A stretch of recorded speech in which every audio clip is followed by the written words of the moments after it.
Bendiciones, queridos hermanos. Vamos hoy en este estudio, vamos a hablar sobre los hombres de Dios. Vamos a hablar sobre el carácter de ellos, el enfoque de ellos, su vida, cómo era. Y vamos a tocar quizás uno o dos solamente hoy. Hay muchos hombres en la palabra de Dios que fueron hombres extraordinarios.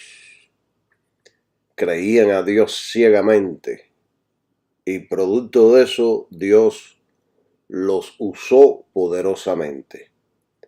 Y lo mismo puede hacer Dios con cada uno de nosotros. Yo voy a hablar hoy de Moisés. Voy a hablar de él porque es una de las figuras más importantes de la palabra de Dios del Antiguo Testamento. No quiero decir que no haya otros, hay muchísimos, pero quiero hablar de Moisés. Mire, Moisés era un profeta poderoso de parte de Dios. Y esto, ninguno de nosotros tenemos duda de esto. Todos los creyentes que estudian la Biblia saben y entienden que Moisés fue un profeta poderoso, usado poderosamente por Dios. Dios obraba y hablaba a través de él poderosísimamente. Dios lo usaba como muy pocos ha usado. Y hay algo en común que tienen todos los profetas. Y estoy hablando de los profetas verdaderos. Hay algo que ellos tienen todos que hacen lo mismo. Que era que cumplían la agenda de Dios, o sea, el plan de Dios, la voluntad de Dios. Dios les presentaba un plan, Dios les decía, esto es lo que yo quiero que tú hagas. Y entonces ellos andaban en ese camino, se guiaban por la voluntad de Dios, que es lo que quiere Dios que haga todas las personas, especialmente a los que Él llama al ministerio. Él quiere que cumplan con el plan de Dios, cumplan con la voluntad de Dios. Dios ha trazado un plan para toda la humanidad y entonces escoge a ciertos hombres y a ciertas mujeres para llevar a cabo su plan, su obra. Ese es el deseo de nuestro Dios Todopoderoso.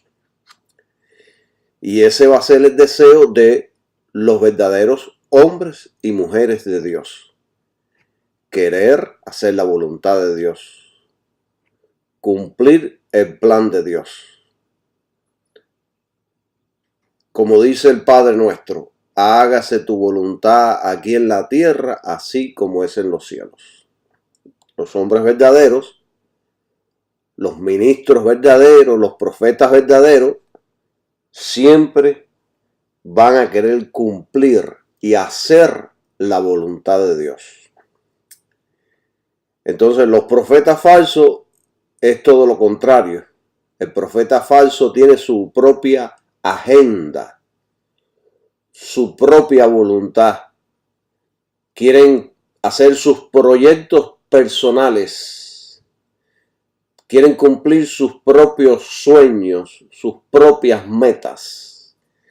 Esto es lo que diferencia de un verdadero profeta a un profeta falso. El profeta verdadero quiere cumplir la voluntad de Dios. El profeta falso quiere cumplir todos sus deseos, sus metas, sus logros. Esto tenemos que tenerlo muy pendiente, porque esto es una manera de poder también identificar al verdadero del falso. Es como un arquitecto ahora le da el plano a un constructor y le dice: mira, chico, yo quiero que tú hagas este edificio o hagas esta casa de acuerdo como está en el plano. Y el arquitecto dice: sí, cómo no. Pero en el camino, o sea, el constructor le dice: sí, cómo no. Pero cuando se pone a construir la casa, él dice: nah, yo creo que esto es mejor de que lo que dice el arquitecto. Lo voy a hacer a mi forma. ¿Qué es lo que va a suceder? Que el arquitecto se va a buscar a otro constructor, va a despedirlo. No va a querer que construya su casa o su edificio. Nosotros, los hombres de Dios, tenemos que enfocarnos en obedecer a Dios para cumplir su voluntad, las metas de Dios, los deseos de Dios.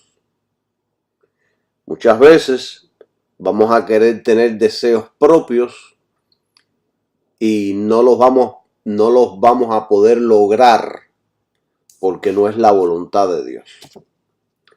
No voy a enfatizar más sobre esto, pero esto es lo que diferencia a un verdadero ministro a un ministro falso. Y fíjense si esto es tan serio que a Dios le agrada que hagamos su voluntad, que cumplamos su palabra.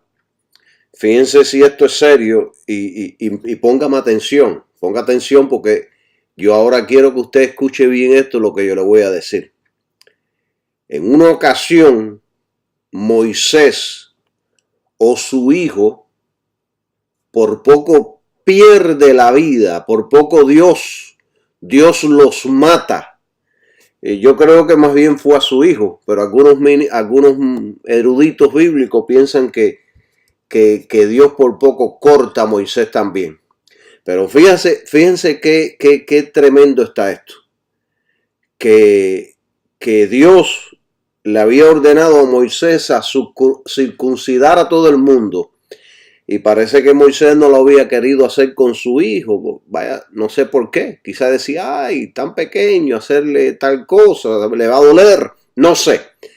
La cuestión es que no quiso circuncidarlo, no lo había circuncidado. Y en el camino Dios salió y quiso matarlo. Esto está en Éxodo 4, vamos a leerlo, vamos a leer la Biblia, vamos a leer este incidente que creo que es bueno que lo leamos. Éxodo 4, dice así la palabra de Dios, 24 al 26, dice: y aconteció en el camino que en una posada le salió al encuentro Jehová y quiso matarlo.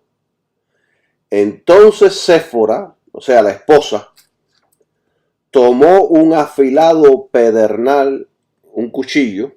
El pedernal es una piedra afilada y dura.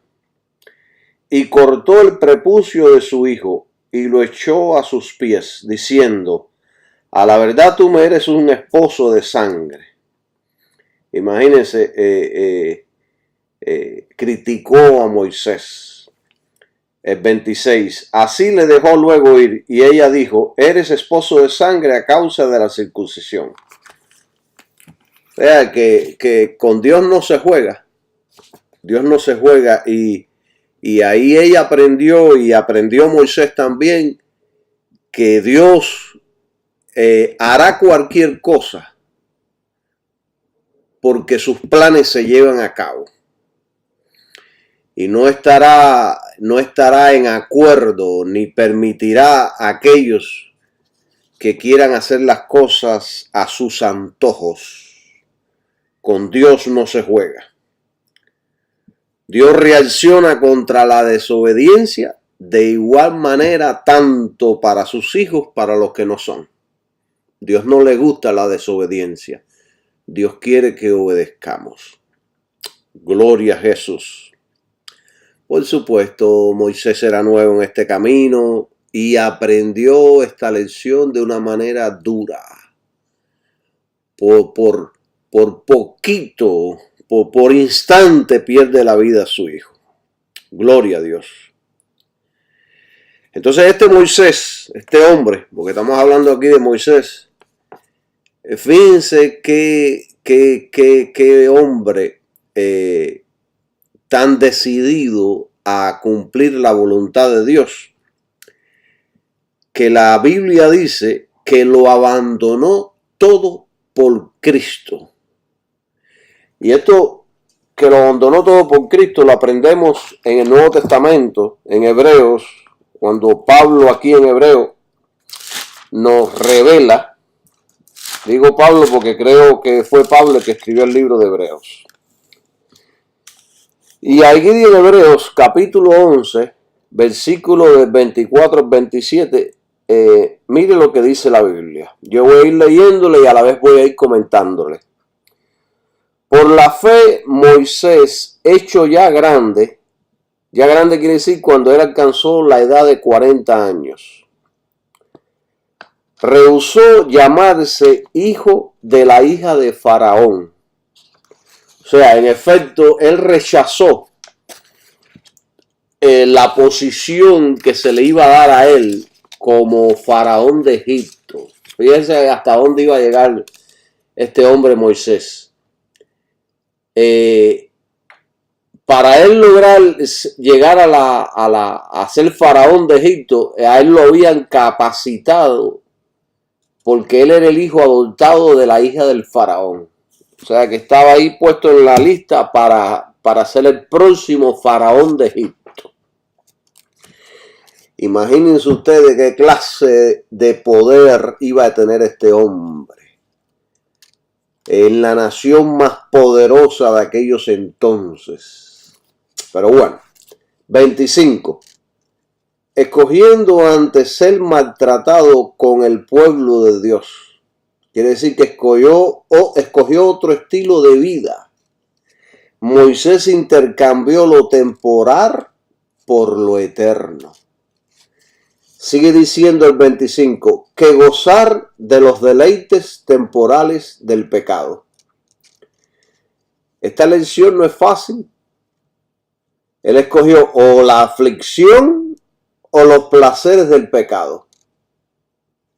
Y a veces en la vida se nos presentan estas cosas. ¿Qué quieres? ¿La vida fácil? ¿La diversión? ¿El pecado? ¿El vacilón? ¿La vida loca? ¿O qué quieres? ¿La eternidad con Cristo? Y para lograr las cosas de Dios, muchas veces tenemos que pasar a través de muchas tribulaciones, de muchas aflicciones. Bueno, este Moisés, ¿qué hizo? Escogió la aflicción. Escogió el vituperio. Mire lo que dice. Teniendo el 26, teniendo por mayores riquezas el vituperio de Cristo que los tesoros de los egipcios. ¿Usted se imagina qué tanta riqueza tenían los egipcios? Usted no se imagina qué sabiduría, qué ciencia, qué conocimiento, qué poder, qué pompa, qué gloria que tenía el gobierno de los egipcios. Sin embargo, él escogió seguir a Cristo en vez de todos los tesoros de los egipcios. Moisés se dio cuenta de las mayores ganancias que iba a tener en Cristo Jesús que en el trono de Egipto. ¿Por qué hizo esto? Porque tenía puesta la mirada en el galardón. O sea, Moisés tenía la costumbre de apartar su mirada de los tesoros de Egipto y fijaba su mirada en la recompensa divina. Él se crió ahí, nació con todos los lujos, con todas las comodidades, pero escogió la aflicción, escogió los sufrimientos temporales. Bendito sea su nombre. Mire, vivir en el palacio o vivir en tiendas en el desierto.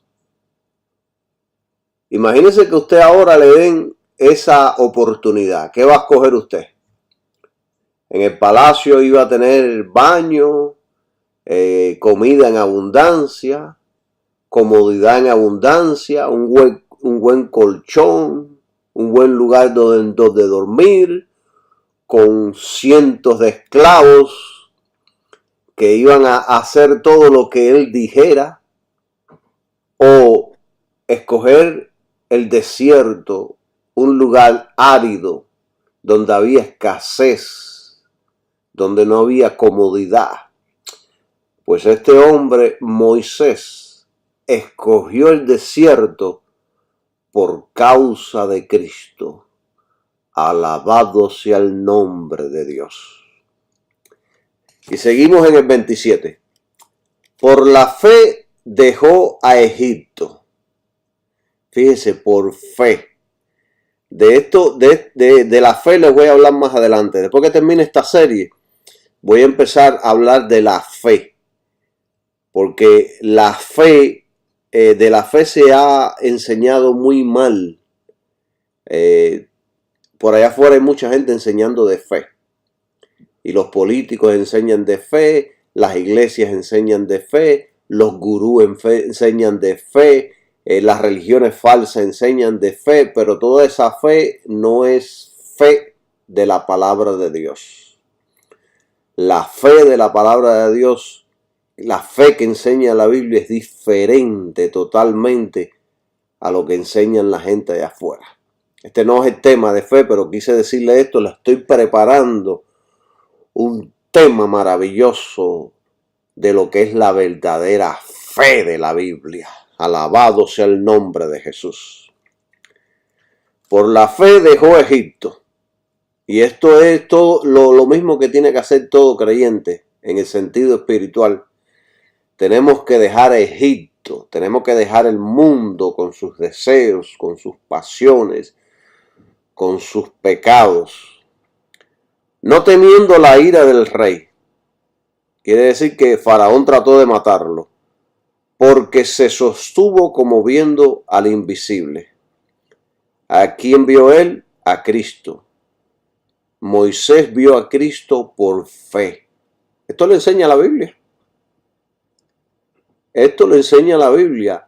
Moisés, cientos y cientos y miles de años antes que Cristo viniera, lo vio por fe.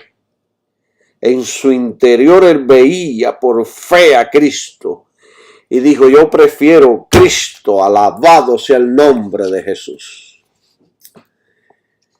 Y Pablo nos enseña que caminemos por fe y no por vista. Fe creyendo la palabra de Dios. Fe creyéndola a Dios. A veces nuestra vista nos va a decir todo lo contrario. Si nos dejamos guiar por nuestra vista, pues muchas veces nos vamos a frustrar. Vamos a querer retroceder. No, pongamos nuestra fe en Cristo, como hizo Moisés. Veamos las cosas maravillosas que harán nuestras vidas. Miremos hacia el futuro y veamos la gloria que vamos a tener un día con Él por habernos mantenido en fe, creyendo en Él en el presente. Alabado sea el nombre de Jesús. Qué maravillosa es la palabra de Dios. Con el permiso de ustedes, un poquito de café voy a tomar. Estoy tomando café Bustelo, el Premium.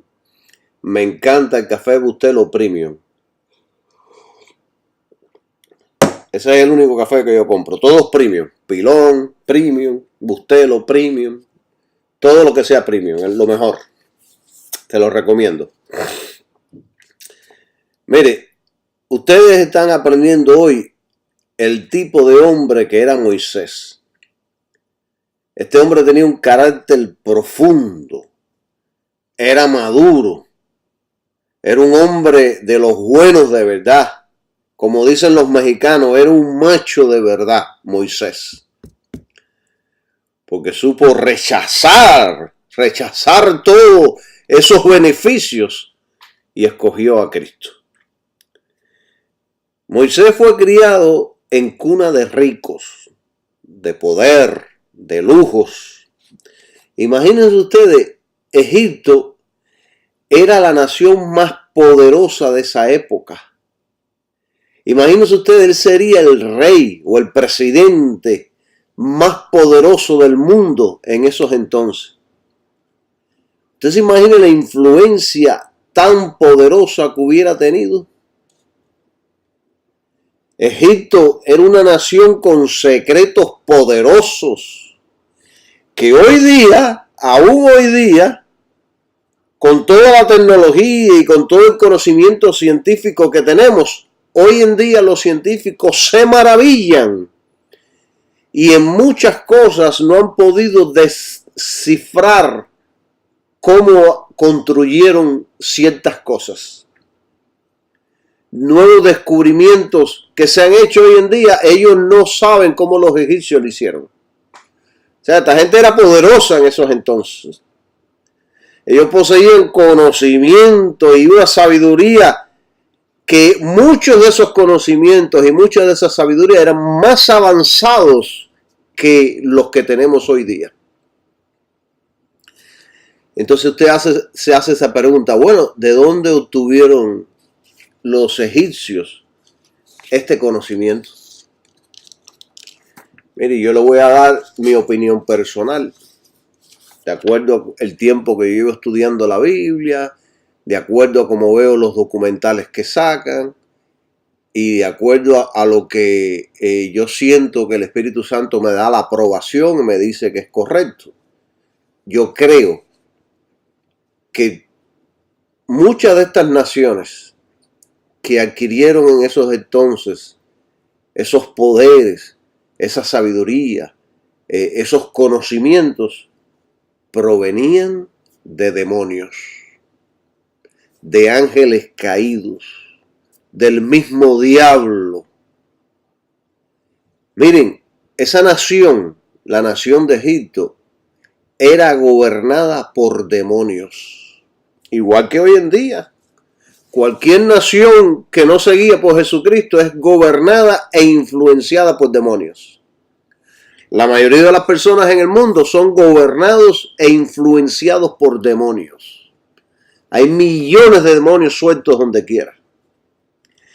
Y en esta nación se adoraban y se servían a cientos de dioses.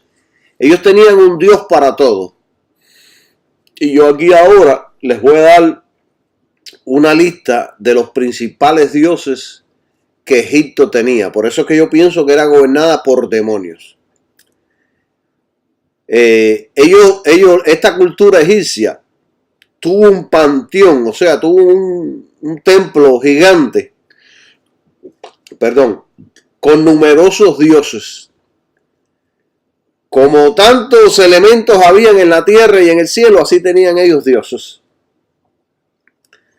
Mire, los principales dioses que ellos tenían, uno era Ra, dios sol, Amón, creador supremo, Mut, diosa del cielo y esposa de Amón, Honsu, dios de los enfermos, de la medicina y el protector contra los malos espíritus.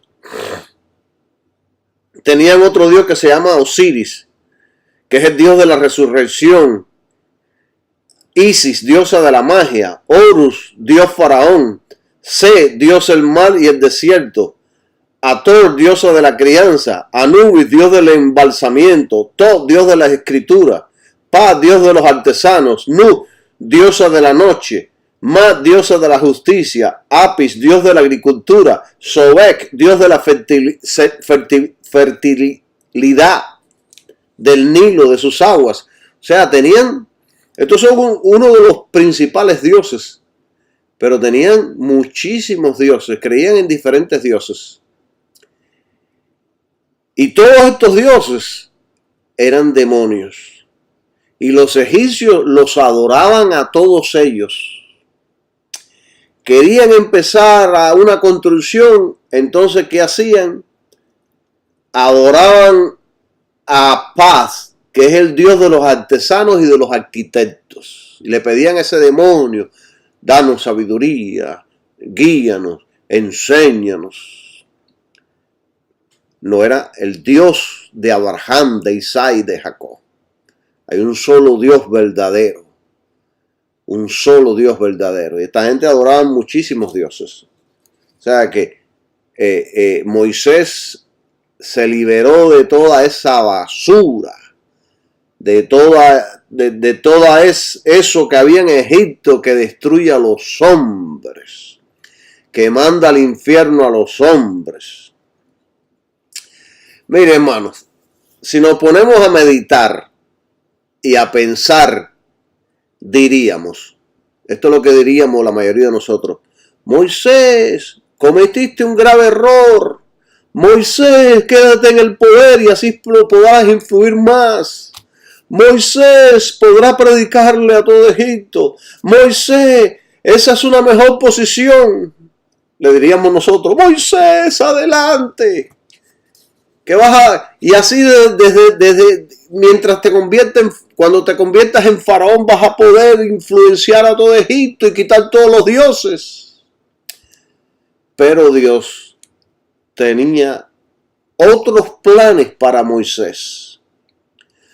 Como dice la Biblia en Isaías 55, del 8 al 9, dice: porque mis pensamientos no son vuestros pensamientos, ni vuestros caminos mis caminos, dijo Jehová. Como son más altos los cielos de la tierra, así son mis caminos más altos que vuestros caminos, y mis pensamientos más que vuestros pensamientos. Así dice el Espíritu Santo. Imagínese usted, hermano, uno de los profetas, imagínese usted un profeta moderno hoy día, viviendo en el palacio de Egipto. ¿Qué estaría haciendo? Tratando de tomar el control y el poder para tener más influencia. Y esto es lo que están haciendo hoy esta gente. Esta gente quieren tomar el poder. Quieren tener la influencia, quieren tener el billete, el dinero. Ellos piensan de que la manera de ellos es mejor y más importante que la de Dios. No quieren guiarse por el camino de Dios, por los planes de Dios, por la voluntad de Dios.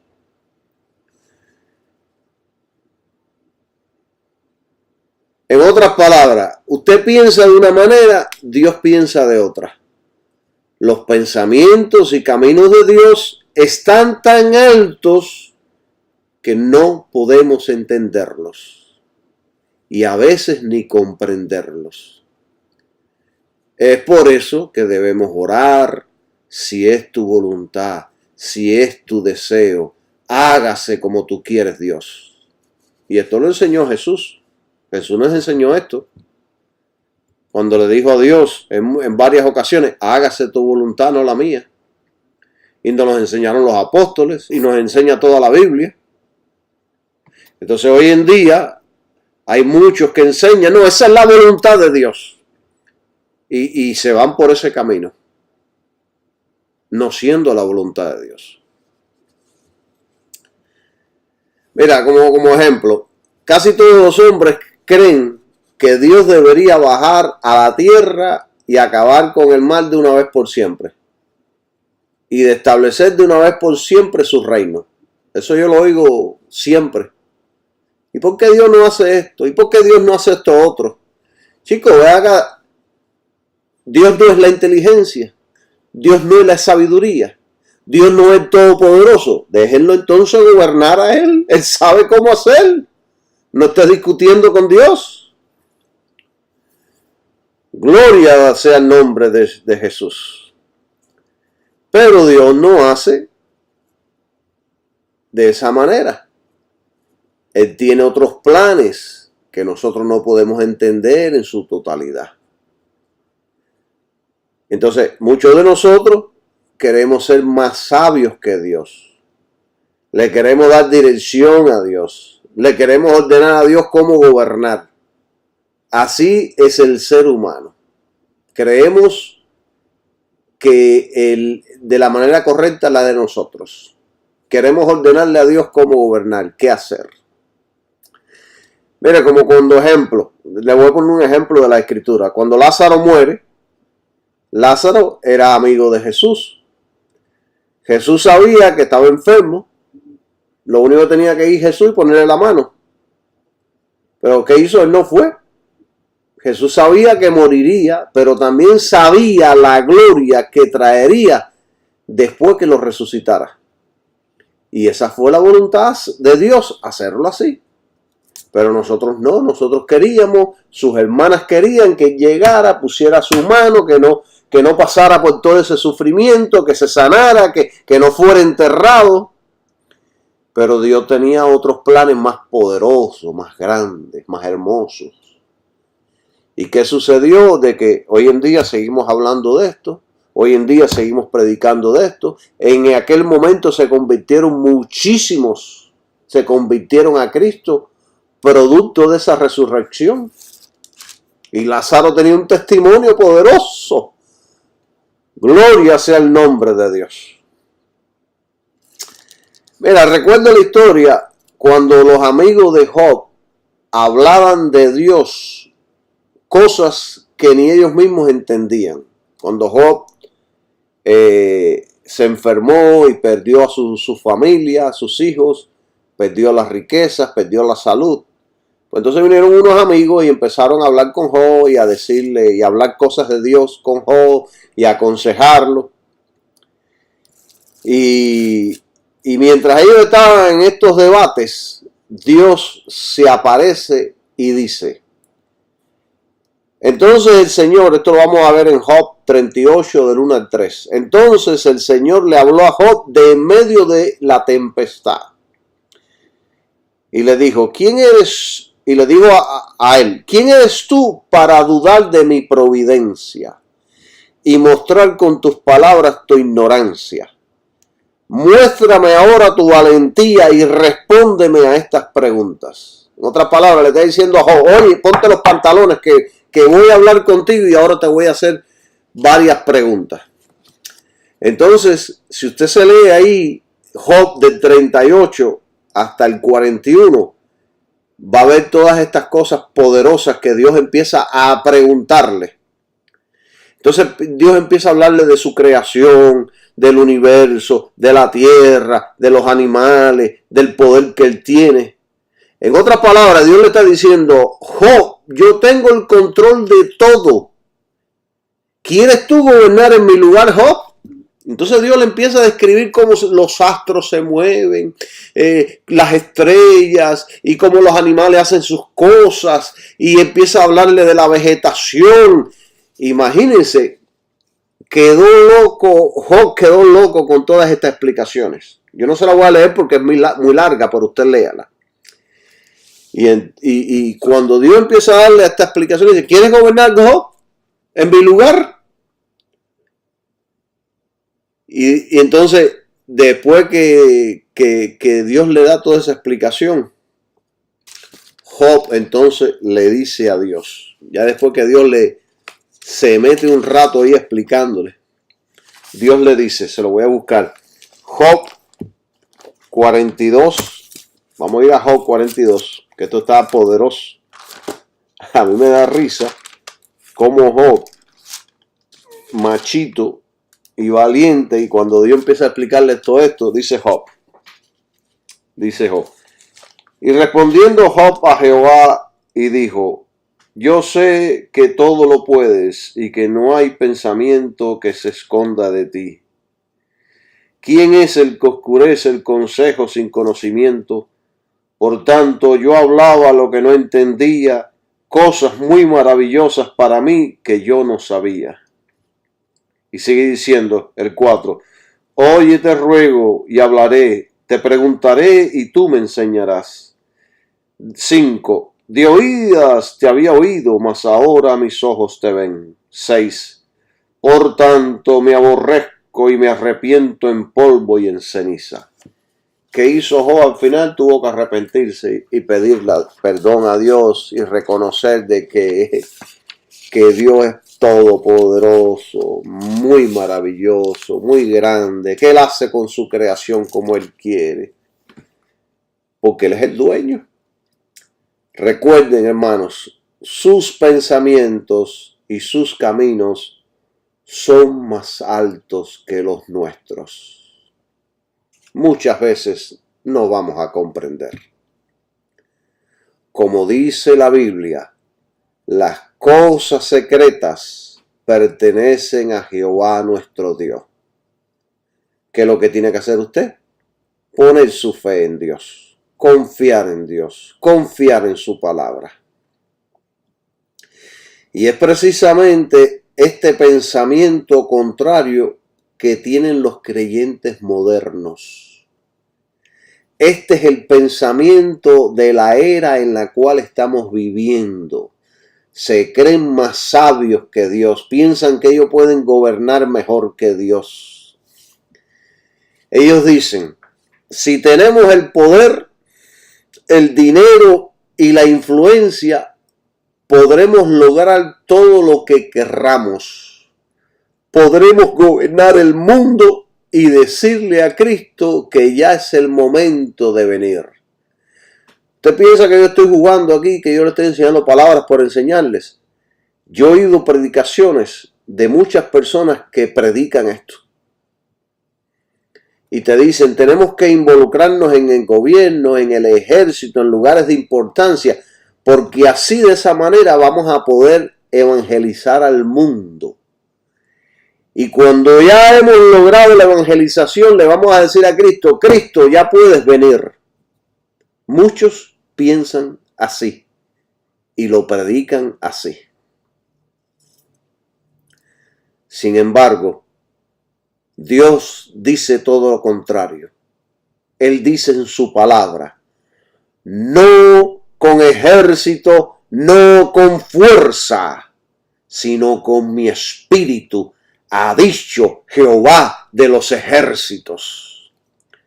Y es por esta razón que el siervo de Dios debe estar atento a la voz del Espíritu Santo, atento a los impulsos espirituales. Debemos estar diariamente atentos ahí a qué quiere Dios, cuál es tu voluntad, Dios. Buscando diariamente a Dios en oración, buscar su presencia diariamente, tener comunicación con Él todos los días, leer su palabra todos los días, alimentarnos de Él todos los días. Gloria a Jesús.